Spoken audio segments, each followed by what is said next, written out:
MBA 2024साठी admission प्रक्रिया नुकतीच संपलेली आहे. तर बऱ्याच विद्यार्थ्यांच्या मनामध्ये प्रश्न आहेत, सर आता ॲडमिशन तर झालेलं आहे. तर ॲडमिशन झाल्यानंतर आता पुढची प्रोसेस काय असते सर? कॉलेजचा सिलेबस काय असतो? कॉलेजमध्ये किती सब्जेक्ट असतात? कोणत्या वेने आपण अभ्यास केला पाहिजे? आणि सर आजकाल तर ऐकलेलं आहे 2024मध्ये MBAचा सिलेबस चेंज झालेला आहे. न्यू एज्युकेशन पॉलिसी अंतर्गत पूर्ण युनिव्हर्सिटीने सिलेबस रिडिझाइन केलेला आहे. तर त्या सिलेबसमुळे आणि लास्ट सिलेबसमुळे काय आमच्यावरती परिणाम होणार आहे का सर? काय किती प्रमाणात डिफरन्स आहे 2024 आणि 2022च्या सिलेबसमध्ये? तर ह्या सर्व गोष्टी आपण काय करणार आहे ह्या व्हिडिओमध्ये बघणार आहोत. तर सगळ्यात पहिल्यांदा मनामध्ये विद्यार्थ्याचा डाऊट आहे, सर सिलेबसला किती सब्जेक्ट आहेत? आपल्याला MBA फर्स्ट सेमिस्टरसाठी कोणते कोणते डिफिकल्ट सब्जेक्ट आहेत सर? पासिंग क्रायटेरिया काय असतो युनिव्हर्सिटीमध्ये? तर ह्या सर्व गोष्टी आपण काय करणार आहे पुणे युनिव्हर्सिटीच्या पर्स्पेक्टिव्हने बघणार आहोत. जे जे पुणे युनिव्हर्सिटीमध्ये आहे त्या विद्यार्थ्यासाठी आपण एकदम व्यवस्थितरित्या व्हिडिओज बनवतो. एकदम हार्ड आणि डिफिकल्टला आपण लाईट आणि इझी बनवतो. त्याच्यासाठीच आपलं नाव फेमस आहे.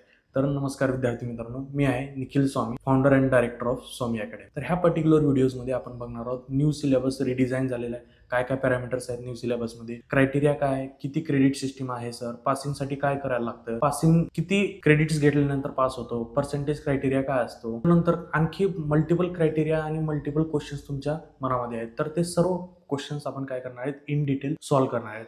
तर चला तर आपण स्क्रीनवरती वळूया आणि स्क्रीनवरती वळून बघूया PPT प्रेझेंटेशन थ्रू की कशा वेने MBAचा न्यू सिलेबस रिडिझाईन झालेला आहे. तर चला स्क्रीनवरती वळू. MBA 2024चा सिलेबस बघणार आहोत आपण.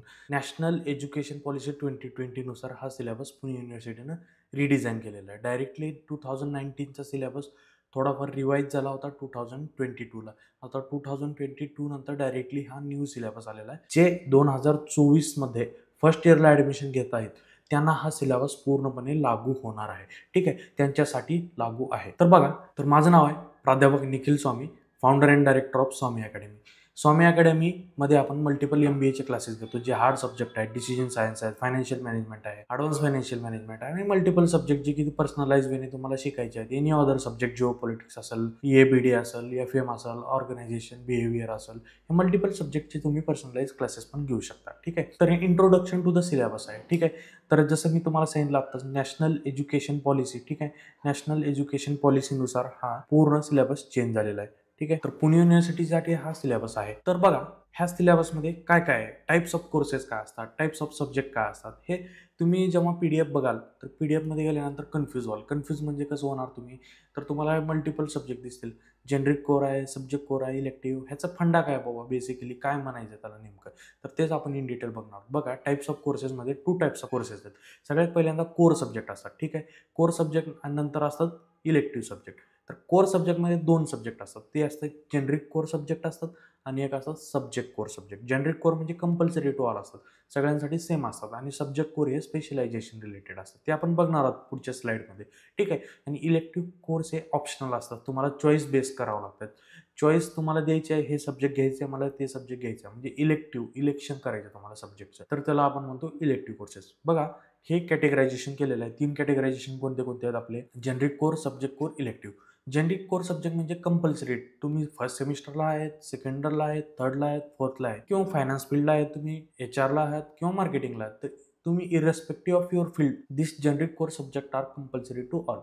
सगळ्यांसाठी कंपल्सरी असतात. ठीक आहे, सब्जेक्ट कोरचं काय फंड आहे, सब्जेक्ट कोर हे स्पेशलायझेशनसाठी असतात. ठीक आहे, जे थर्ड सेमिस्टरपासून चालू होतं. जेव्हा तुम्ही एखादं पर्टिक्युलर स्पेशलायझेशन चूज करता, फॉर एक्झाम्पल फिनान्स जर चूज केला तुम्ही, तर फिनान्समध्ये काय मल्टिपल सब्जेक्ट असतात, जसे इंटरनॅशनल फिनान्स आहे किंवा FMBO आहे, financial market and banking operation. तसे सब्जेक्ट तुम्हाला सब्जेक्टचे कोर म्हणून सब्जेक्ट चूज करावा लागतो, त्याला म्हणतो सब्जेक्ट कोर. हे compulsory to the finance specialisation, compulsory to the HR specialisation. जेवढे तुमचे स्पेशलायझेशन आहेत त्यांना कंपल्सरी असतात, त्याला म्हणतो आपण सब्जेक्ट कोर. आणि नंतर असते इलेक्टिव्ह, तुम्हाला चूज करायचं असतं, ऑप्शन द्यायचा असतो, मला हे पाहिजे ते पाहिजे, हे तुमच्या मनावरती असतं. आता काय काय कॉलेजला कसं असतं, कॉलेज आपल्याला देत असतं ऑप्शन, हे आमच्याकडे एवढे फॅकल्टी आहेत, त्याच्यानुसार आम्ही हे सब्जेक्ट चूज केलेले आहेत, तुम्हाला हेच घ्यावं लागेल. इरेस्पेक्टिव्ह ऑफ कॉलेज तुम्ही सुद्धा डिफरंटली जाऊ शकता. ठीक आहे, सेमिस्टर 1 साठी काय, सगळ्यात पहिल्यांदा सेमिस्टर 1 कॉमन टू ऑल असतं. तुम्ही कुठल्याही स्पेशलायझेशनला असेल, स्पेशलायझेशन अर्थात तुम्हाला थर्ड सेमिस्टरपासून चूज करावं लागतो, परंतु तुम्ही कुठल्याही कॉलेजला असाल, कुठल्याही याला असाल, तर तुम्हाला ही कंपल्सरी असतात कॉमन टू ऑल. त्याला काय म्हणतो आपण, सेमिस्टर 1चे सब्जेक्ट. ठीक आहे. कोणकोणते आहेत सब्जेक्ट तर बघा, मॅनेजरियल अकाउंटिंग आहे, ते नाही organisation behaviour, EABD basics of marketing, business analytics आहे, डिसिजन सायन्स आहे, मॅनेजमेंट फंडामेंटल्स आहे आणि इंडियन नॉलेज सिस्टम आहे. हे आहेत जेनरिक कोर सब्जेक्ट. हे इथे लिहिलेलं आहे mandatory compulsory to all. Generic कोरमध्ये तुम्हाला हे 8 सब्जेक्ट असतात, ठीक आहे, कंपल्सरी असतात आणि इलेक्टिव्हमध्ये तुम्हाला ह्या मल्टिपल सब्जेक्टमधले 2 सब्जेक्ट चूज करायचे असतात, ठीक आहे. तर तुमचं काय पॅटर्न झाला, 8 जेनरिक कोर आणि 2 इलेक्टिव्ह, असे टोटल तुम्हाला फर्स्ट सेमिस्टरला किती सब्जेक्ट आहेत, तर तुम्हाला टोटल 10 सब्जेक्ट आहेत, ठीक आहे. तर त्याची क्रेडिट सिस्टीम काय असते, 26 क्रेडिट आहे, ठीक आहे. प्रत्येक सब्जेक्टला एक युनिव्हर्सिटी क्रेडिट देते, ठीक आहे. तर त्या क्रेडिटवरती तुमचे पर्सेंटेज डिसाईड होत असतात, ठीक आहे. 3 क्रेडिट्स आहेत, तर तुम्हाला 3 क्रेडिट्स म्हणजे 100% आहे, ठीक आहे. तर हे आपण बघणार आहोत नेक्स्ट स्लाइडमध्ये. फर्स्ट सेमिस्टर क्लिअर आहे, ठीक आहे. नेक्स्ट सेमिस्टरमध्ये बघा, जेव्हा तुम्ही सेकंड सेमिस्टरला जाल तर सेकंड सेमिस्टर पण तुमचं कॉमन टू ऑल असतं, सगळ्यांसाठी सेम असतं. त्याच्यामध्ये तुम्हाला 8 जनरल कोर, 2 इलेक्टिव्ह असतात. कोणकोणते सब्जेक्ट आहेत तुम्ही इन डिटेल बघू शकता, ठीक आहे. तर वेगवेगळ्या सब्जेक्टला वेगवेगळे क्रेडिट असतात. हे मार्केटिंग, फायनान्शियल, HR आणि ऑपरेशन. लिगलला फक्त 2 क्रेडिट आहेत, बाकीच्यांना 3 क्रेडिट आहेत, ठीक आहे.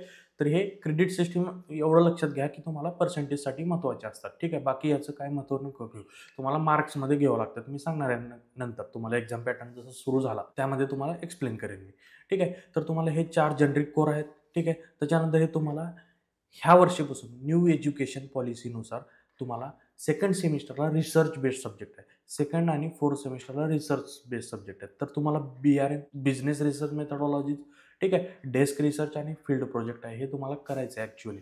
तर ह्याचं रिसर्च कसं करायचं, काय करायचं ते तुम्हाला हे मॅन्डेटरी आहे सगळ्यांसाठीच, ठीक आहे. हे किती झाले, 5+3 8 झाले आणि खाली इलेक्टिव्ह एनी 2, त्यामधले एनी 2 सिलेक्ट करायचे. तर असे तुमचे 8+2 झाले, ठीक आहे. तर असे 10 सब्जेक्ट सेकंड सेमिस्टरला, 10+10 असे फर्स्ट इयरला तुम्हाला टोटल 20 सब्जेक्ट आहेत. किती आहेत, 20. त्याचे पण 26 क्रेडिट, 26+26 असे तुम्हाला टोटल फर्स्ट इयरला 52 क्रेडिट्स आहेत, ठीक आहे. तर बघा, हे झाले फर्स्ट आणि सेकंड सेमिस्टरचे. तर तसंच तुम्हाला जर हे सब्जेक्ट कुठले ह्याच्यातले, आता बघा, जेव्हा तुम्ही फर्स्ट सेमिस्टरला जाल तुम्हाला आता डिसिजन सायन्स हार्ड सब्जेक्ट आहे, ठीक आहे. देन EABD हार्ड सब्जेक्ट आहे, थोडं मॅनेजरियल अकाउंटिंग हार्ड आहे, OB थोडं हार्ड जातं. असे सब्जेक्ट जे हार्ड जात असतात तुम्हाला, ठीक आहे. किंवा BRM आहे, लिगल आस्पेक्ट आहे, फायनान्शियल मॅनेजमेंट, टेक्निकल सब्जेक्ट आहे. तर ह्या सब्जेक्टला, ऑपरेशनला तुम्हाला घाबरायची गरज नाही. आपले स्वामी अकॅडमी हे स्पेशलायझेशन अकॅडमी आहे. यामध्ये मल्टिपल सब्जेक्टचे व्हिडिओ फ्री ऑफ कॉस्ट भेटत असतात. काही जे सब्जेक्ट नॉमिनल कॉस्टमध्ये भेटतात, काही गोष्टी सब्जेक्ट आपल्याला लाईव्ह क्लासेस घ्यावं लागतात कारण टेक्निकल सब्जेक्ट असतात. त्याच्यासाठी तुम्ही डायरेक्टली स्वामी अकॅडमीसाठी कन्सल्ट करू शकता, ठीक आहे. तसेच आपण MBAसाठी मल्टिपल सब्जेक्टसाठी क्लासेस घेतो, decision science, managerial accounting, EABD and all other personalise subject. तुम्हाला कुठलाही सब्जेक्ट हार्ड जात असेल तर त्याच्याबद्दल तुम्ही क्लासेस घेऊ शकता, ठीक आहे. तर त्याच्यासाठी आपले बॅचेस जे असतात, मराठी मीडियम आणि हिंदी मीडियममध्ये असे 2 बॅचेस चालतात. तुम्हाला कॉन्टॅक्ट करायचं आहे तर हे माझा नंबर आहे, डायरेक्टली माझ्याशी कॉन्टॅक्ट करून तुम्ही क्लासेसबद्दल इन्क्वायर करू शकता. आणि सध्या न्यू स्टुडंटसाठी आपण हेवी डिस्काउंट पण देत आहे, ठीक आहे. तर स्पेशलायझेशन किती असतात, पुणे युनिव्हर्सिटीमध्ये टोटल 7 ते 8 स्पेशलायझेशन आहेत. कोणकोणते आहेत बघा, फिनान्स स्पेशलायझेशन आहे, मार्केटिंग आहे, देन HR आहे, ऑपरेशन आहे, बिझनेस अनालिटिक्स आहे, ॲग्री बिझनेस आहे आणि फार्मा अँड हेल्थ केअर आहे. हे असे multiple specialisation Pune university offer करते. तुम्हाला याच्यातलं कुठलाही चूज करायचा असतो. कधी चूज करायचा असतो, थर्ड सेमिस्टरला चूज करायचा असतो. थर्ड सेमिस्टरला गेल्यानंतर तुम्हाला ऑप्शन द्यायचं कॉलेजला, सर मला हे स्पेशलायझेशन घ्यायचं आहे, मॅम मला हे स्पेशलायझेशन घ्यायचं आहे. समजा तुम्ही फिनान्स घेतलं तर फिनान्सचे सब्जेक्ट चालू होतात, ठीक आहे. तर थर्ड सेमिस्टरचे स्पेशलायझेशनचे कसं पॅटर्न आहे बघा, थर्ड सेमिस्टरला 2 सब्जेक्ट हे फिक्स असतात. त्याला आपण म्हणतो जेनरिक कोर आणि सब्जेक्ट कोर. एक generic core compulsory to all, एक सब्जेक्ट कोर, ठीक आहे. असे 2 फिक्स असतात. देन आहे हे थर्ड सब्जेक्ट कोर आहे, परंतु हे मॅन्डेटरी टू ऑल आहे, ठीक आहे. जनरिक कोर्स समजतो याला पण. ऑन जॉब ट्रेनिंग, OJT, अगोदर याचं नाव होतं समर इंटर्नशिप म्हणजे काय, ॲक्च्युअल तुम्हाला कंपनीमध्ये जायचं, कंपनीमध्ये जाऊन तुम्हाला प्रॅक्टिस करायची. कायची प्रॅक्टिस करायची आहे, तर कंपनी कशी वर्क करते, काय वर्क करते, तुम्ही फिनान्सचे तर अकाउंटिंग डिपार्टमेंट कसं सांभाळतं, ऑडिटिंग काय असते, हे डिफरंट पॅरामीटर्स तुम्हाला ऑन जॉब ट्रेनिंगवरतीच शिकायला भेटतात. त्यामुळे याचे तुम्हाला डायरेक्टली कोर्समध्ये इन्क्लुजन केलेलं आहे, ऑन जॉब ट्रेनिंग. हे तुम्हाला काय on job training college provide करता, काय करता, किंवा डिफरंट प्लॅटफॉर्म थ्रू तुम्ही स्वतःसुद्धा अप्लाय करू शकता, ठीक आहे. तर हे झाले आपले 3 मॅन्डेटरी. त्याच्यानंतर आपल्याला 4 इलेक्टिव्ह चूज करायचे. कुठलेही नंबर ऑफ इलेक्टिव्ह आहेत त्याचे नावं तुम्हाला PDF सिलेबसमध्ये भेटेल, PDFची लिंक डिस्क्रिप्शनमध्ये भेटेल, ठीक आहे. तर ते सिलेबसचं इन डिटेल तुम्ही तिथे रीड करू शकता. त्याच्यानंतर आहे ह्या 4 मधले झाले 3 जनरिक कोर प्लस 4 असे टोटल थर्ड सेमिस्टरला किती सब्जेक्ट आहेत आपले 7 सब्जेक्ट आहेत, ठीक आहे. 7 सब्जेक्ट आपल्याला शिकायचे आहेत. तर त्याचे क्रेडिट किती आहेत टोटल 26 क्रेडिट्स आहेत. ह्या जॉबसाठी समर इंटर्नशिपसाठी अकेलेसाठी 8 क्रेडिट्स म्हणजे तुमचे इलेक्टिव्ह नॉर्मली इलेक्टिव्ह 2 क्रेडिटचं असतं, ठीक आहे, किंवा 3 क्रेडिटचं असतं. तर 3 क्रेडिटच्या तिप्पट आणि 2 क्रेडिटच्या चौपट एका सब्जेक्टला वेटेज आहे, ठीक आहे. तर बघा फोर्थ सेमसाठी काय आहे? फोर्थ सेमसाठी 2 जनरिक कोर आहेत, कंपल्सरी आहेत. सर्व स्पेशलायझेशन HR राहो, तुमचं ऑपरेशन राहो, BA राहो, सगळ्यांसाठी हे एंटरप्रिनरशिप आणि एंटरप्राइज परफॉर्मन्स हे फिक्स आहे, ठीक आहे. देन आहे सब्जेक्ट कोर. तुमचं समजा फिनान्स आहे तर फिनान्समधला कुठला सब्जेक्ट घ्यायचा ते तुम्ही डिसाईड करायचं, ठीक आहे. देन रिसर्च प्रोजेक्ट सगळ्यांसाठी मॅन्डेटरी आहे, सगळ्यांसाठी म्हणजे GC compulsory to subject core. फक्त फिनान्स आपलं स्पेशलायझेशनला तुमच्या स्पेशलायझेशनमध्ये तुमचा सब्जेक्ट कोर घ्यायचा असतो, ठीक आहे. तर रिसर्च प्रोजेक्ट सगळ्यांसाठी जातात. मी आता सांगितलं सेकंड आणि फोर्थ सेमिस्टरसाठी न्यू एज्युकेशन पॉलिसीमध्ये पुणे युनिव्हर्सिटीने न्यू सिलेबस टाकलेला आहे. काय? Research based. रिसर्च तुम्हाला सेकंड सेमिस्टर आणि फोर्थ सेमिस्टरला आहे.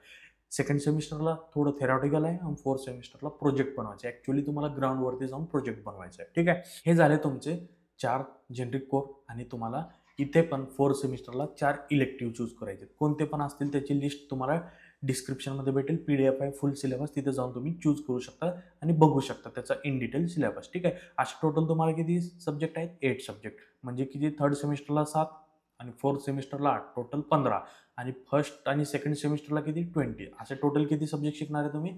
35 सब्जेक्ट. त्याचे क्रेडिट किती आहेत? 104 क्रेडिट. तर असे टोटल 1600 मार्कचं तुम्हाला इंटरनल आणि एक्सटर्नल असे 2 असेसमेंट होत असतात तुमचे. तुझं 3200 मार्कचं होणार आहे, ठीक आहे. ते आपण इन डिटेल बघूया पुढच्या स्लाइडमध्ये, ठीक आहे. तर बघा एक्झाम क्रायटेरिया काय असतो? एक्झाम क्रायटेरिया बघा, इंटरनल एक्झाम आणि एक्सटर्नल एक्झाम अशा 2 टाईपचे एक्झाम असतात पुणे युनिव्हर्सिटीमध्ये. इंटरनल म्हणजे फॉर्मेटिव्ह असेसमेंट कॉलेज देत असतं तुम्हाला. तुमच्या डिफरंट ॲक्टिव्हिटीज घेतं, तुमचे स्टोरी टेलिंग घेतं, तुमचे असाइनमेंट घेतं, तुमचं होमवर्क घेतं, तुम्हाला प्रेझेंटेशन देतं, तुमचे स्किल्स टेस्ट करतं. ह्या सर्व गोष्टीसाठी कॉलेज तुम्हाला मल्टिपल इंटरनल एक्झाम घेऊन त्याचे काय देतं तुम्हाला? मार्क देतं, 50 मार्क्स देतं. आणि युनिव्हर्सिटी काय करते? एक्सटर्नल एक्झाम घेते 50 मार्काचे, त्याचे 50 मार्क असे टोटल तुमचे 50 + 50 100 मार्क होतात मित्रांनो, ठीक आहे. तर पासिंग क्रायटेरिया काय? जे युनिव्हर्सिटी एक्झाम घेते 50 मार्कची, त्या 50 मधले 40% पासिंग असतं. म्हणजे किती? 20 मार्क कंपल्सरीली घ्यावं लागतात आपल्याला. कशासाठी? पासिंगसाठी. म्हणजे समजा तुमचा OB हा सब्जेक्ट आहे, 50 मार्कचं युनिव्हर्सिटीचं आहे, तर तुम्हाला 20 मार्क घेणं कंपल्सरी आहे पास करायचं असेल तर, ठीक आहे. तर 50 क्रेडिट फुलफिल झाले पाहिजेत, 50%. तुम्ही जर सेकंड इयरला जायचं असेल, तुमचं फर्स्ट इयरला किती क्रेडिट आहेत? 52 क्रेडिट. तर तुमचे 26 क्रेडिट फुलफिल झाले पाहिजे, तरच तुम्हाला सेकंड इयरला ॲडमिशन भेटतो, नाही तर सेकंड इयरला ॲडमिशन भेटणार नाही. हे झालं एक्झाम क्रायटेरिया. तर आता पेपर पॅटर्न कसा असतो बघा. पेपर पॅटर्नला 50 मार्क्सचं तर तुम्हाला माहिती आहे एक्सटर्नल एक्झाम असते, युनिव्हर्सिटी घेते असते. त्याच्यामध्ये टोटल 5 क्वेश्चन्स येतात आणि 5च्या 5 क्वेश्चन अटेम्प्ट करावं लागतं. ते इन डिटेल कसं असणार आहे ते बघूया, ठीक आहे. तर बघा in detail paper pattern first असतो रिमेंबरिंग. तुमचं थॉट प्रोसेस, तुमची मेमरी पॉवर किती आहे तर ते चेक करायसाठी युनिव्हर्सिटी तुम्हाला थेरॉटिकल क्वेश्चन देतं. किती? काय ऑब्जेक्टिव्ह देतं या डिस्क्रिप्टिव्ह देतं, काही देतं. 8 क्वेश्चन देतं, 2 मार्क एक आला असतात आणि त्याच्यातले फक्त तुम्हाला 5 अटेम्प्ट करायचे. म्हणजे 5 × 2 असे 10 मार्क क्वेश्चन नंबर 1ला झाले, ठीक आहे. क्वेश्चन नंबर 2 काय? अंडरस्टँडिंग. तुम्हाला किती कन्सेप्ट अंडरस्टँड झाले, तुम्ही किती लक्षात ठेवू शकता विदाऊट एनी रेक्टिफाईंग, ठीक आहे. तर तसे आपल्याला 3 क्वेश्चन देतात, 5 मार्काला 1, त्याच्यातले 2 अटेम्प्ट करायचे. म्हणजे किती 5 × 2 असे 10 मार्काला. 5 मार्काला 1 क्वेश्चन असे 2 क्वेश्चन देतात अंडरस्टँडिंग बेसिसवरली. क्वेश्चन नंबर 3 काय असतो आपला? अप्लाइंग. तुम्ही जे काही शिकलंय, नॉलेज काय घेतलेलं आहे, तर त्या नॉलेजचं काय करायचं? आपल्याला अप्लाय करायचं. ते अप्लाय करण्यासाठी आपल्याला युनिव्हर्सिटी अप्लाइंग माइंडचे क्वेश्चन देतं. तर क्वेश्चन नंबर 3A देतं, 3B देतं. दोन्हीपैकी एक घ्यायचं असतं आपल्याला. तर 10 मार्कला 1 असतं. असं टोटल 10 मार्क झाले क्वेश्चन नंबर 3साठी. क्वेश्चन नंबर काय? A आणि B सिमिलर पॅटर्न आहे, 10 × 1. परंतु हे ॲनालायझिंग असतं. तुम्हाला ॲनालाइज करायचं. ॲनालाइज म्हणजे काय? अंडरस्टँड करायचं. कसं अंडरस्टँड करायचं? त्याचे ॲडव्हान्टेजेस काय, डिसॲडव्हान्टेजेस काय, त्याचे प्रोज काय, त्याचे कॉन्स काय, हे इन डिटेल तुम्हाला सब्जेक्टची अंडरस्टँडिंग करून तुम्हाला हे अप्लाय करायचं आहे आणि ॲनालाइज करायचं. त्याला आपल्याला 10 मार्कला एक क्वेश्चन असतो. ते A आणि B मधलं तुम्हाला एक सॉल्व्ह करायचं. असं 10 मार्क झाले. क्वेश्चन नंबर 5 मध्ये आपलं इव्हॅल्युएशन आणि क्रिएशन असतं. तर तुम्ही मार्केटिंगला आहे समजा फॉर एक्झाम्पल, तर मार्केटिंगमध्ये तुम्हाला एखादं प्रोडक्ट विकायचं, तर ते प्रोडक्ट विकण्यासाठी तुम्ही कसं करणार? प्लॅन कसं करणार? तर त्याची ती पूर्ण डिझायनिंग प्रोसेसपासून ते इम्प्लिमेंटेशनपर्यंत तुम्हाला पूर्ण प्लॅन बनवायचा असतो. तर त्यालाच आपण म्हणतो इव्हॅल्युएशन आणि क्रिएशन. तुम्हाला पेपरमध्ये देतं डायरेक्टली प्लॅन बनवा, प्लॅन क्रिएट करा किंवा एखादं प्रोजेक्ट तुम्हाला डिस्क्रिप्शन करायचे तर प्रोसिजर लिहा. तर हे इव्हॅल्युएशन असतं. असं हे तुम्हाला ए आणि बीमध्ये कुठलं तरी एक अटेम्प्ट करायचं आहे 10 मार्कला एक असं 10x1 असे टोटल तुमचं किती 50 मार्क झाले. तर अशा प्रकारे हे युनिव्हर्सिटी पॅटर्न असतो. ह्या 50 मधले तुम्हाला किती 40% घ्यायचं म्हणजे किती घ्यायचं आहे 20 मार्क घ्यायचे. तर तुम्हाला 20 मार्क घेतल्यानंतरच तुमचं पासिंग होणार आहे. तर अशा प्रकारे हे पेपर पॅटर्न असतो आपला. तर सॅम्पल बघायचं तुम्हाला सॅम्पल पेपर बघा. हे बघा ओबीचा पेपर आहे. ठीक आहे. तर क्वेश्चन नंबर 1 मध्ये बघा 5 सॉल्व्ह करायचे कुठलेही. तर 2 मार्काला 1 आहे. तर तुम्ही 8 पैकी 5 सॉल्व्ह करा. क्वेश्चन नंबर 2 मध्ये 3 पैकी 2 सॉल्व्ह करायचे कुठलेही. 5 मार्कला 1. ठीक आहे. तर क्वेश्चन नंबर 3 मध्ये अप्लाइंग आहे. तुम्हाला कुठलेही एक सॉल्व्ह करायचं 10 मार्कला आहे. ठीक आहे. क्वेश्चन नंबर 4 मध्ये अंडरस्टँडिंग आहे. ठीक आहे. अंडरस्टँडिंगमध्ये तुम्हाला कुठलेही एक सॉल्व्ह करायचे 10 मार्क आहे आणि क्वेश्चन नंबर 5 मध्ये क्रिएशन आणि इव्हॅल्युएशन आहे. तर कुठलेही एक सॉल्व्ह करायचं तुम्हाला 10 मार्कला. अशा प्रकारे पेपर पॅटर्न असतो आपला. ठीक आहे. तर कसल्याही प्रकारचं डाऊट असेल, काही असेल तर तुम्ही डायरेक्टली माझ्याशी विचारू शकता. ठीक आहे. आपले क्लासेस आहेत. आपल्या क्लासेसचे फीचर काय 100% एक्झाम ओरिएंटेड. काहीही फालतू नाही. 100% समजा तुम्ही आता कुठले तरी रेफरन्स बुक रेफर करताय तर ते 1000 पेजेस आहेत. कुठलं तरी एका पर्टिक्युलर बुक करताय तुम्ही. तर त्या बुकमध्ये तुम्हाला 300-400 पेजेस असतात. ठीक आहे. तर हे सर्व वाचण्यामध्ये तुमचा टाईम जातो आणि तुम्हाला ती हेवी लँग्वेजमुळे काय अंडरस्टँड होत नाही. त्याच्यासाठी सिम्प्लिफिकेशनसाठी आपण क्लासेस घेतो. क्लासेससाठी काय टू द पॉइंट विद्यार्थ्याला गोष्टी समजल्या पाहिजेत आणि लक्षात राहिल्या पाहिजेत, रिटेन झाल्या पाहिजेत आणि तो ॲक्च्युअली कंपनीमध्ये त्याच्या इंडस्ट्रीमध्ये गेल्यानंतर त्याला लक्षात राहतील. अशा प्रकारे आपण हे सिलेबसला आपण बायफर्केट करून हे सेपरेट नोट्स बनवलेले आहेत स्वामी अकॅडमीमध्ये. त्याच्यामुळे 100% एक्झाम ओरिएंटेड नोट्स असतात आपल्याकडे. ठीक आहे. लाईव्ह प्लस रेकॉर्डेड बॅच असते आपल्या क्लासेसची. ठीक आहे. देन 100% डाऊट सेशन झाल्याशिवाय आपण पुढे मूव्ह ऑन करत नाही. तर 100% डाऊट आपण सॉल्व्ह करून घेतो. जेणेकरून विद्यार्थी जे आहे त्याला कुठलाही समजा तुम्ही डिसिजन सायन्सचा क्लास घेतलात आपल्याकडे. डिसिजन सायन्स हा टेक्निकल पूर्ण स्टॅटिस्टिकल सब्जेक्ट आहे. तर तुम्हाला मल्टिपल प्रॅक्टिस लागते. तर आपण अशी मल्टिपल प्रॅक्टिस करून घेतो की रात्री विद्यार्थ्याला 2 वाजता पण उठवलं ना, तो डोळे झाकून प्रश्न सॉल्व्ह करू शकतो. अशा प्रकारची आपली प्रॅक्टिस असते. तर त्यामुळे आपण मल्टिपल प्रॅक्टिस सेशन्स पण घेत असतो. तर बॅचेस स्टार्ट झालेले आहेत. तुम्हाला रजिस्ट्रेशन करायचे तर रजिस्ट्रेशन करू शकता. रजिस्ट्रेशन कसं करायचं, काय करायचं तर डायरेक्टली तुम्ही स्वामी अकॅडमी वेबसाईटला व्हिजिट करू शकता. YouTubeवरती आपले डेमो बघू शकता आणि मला डायरेक्टली कॉन्टॅक्ट पण करू शकता जेणेकरून मी तुम्हाला गाईड करेन how to register for the classes. ठीक आहे. तर थँक्यू विद्यार्थी मित्रांनो. तुम्ही इथंपर्यंत बघितलं त्याबद्दल तुमचे खूप खूप आभार. काही डाऊट असेल तर डायरेक्टली कॉन्टॅक्ट करून माझ्याशी विचारू शकता आणि असंच आपण मल्टिपल सेशन्स घेऊन येणार आहोत. काही फ्री ऑफ कॉस्ट असतील, काही पेड असतील. हे आपण मल्टिपल वेने आपल्या ॲपवरती येतील. त्यासाठी तुम्ही प्ले स्टोअरवरती जाऊन स्वामी अकॅडमी ॲप डाउनलोड करा किंवा स्वामी अकॅडमी वेबसाईटला व्हिजिट करा आणि डायरेक्टली माझ्याशी कॉन्टॅक्ट पण करा. हा नंबर आहे 93 पासून स्टार्ट आहे. तुम्हाला ऑलरेडी प्रोव्हाइड केलेला आहे. ठीक आहे. काही डाऊट असेल तर याच्यावरती विचारून तुम्ही क्वेरीज रिझॉल्व्ह करू शकता. थँक्यू व्हेरी मच विद्यार्थी मित्रांनो. इथंपर्यंत लक्ष दिलं त्याच्याबद्दल थँक्यू.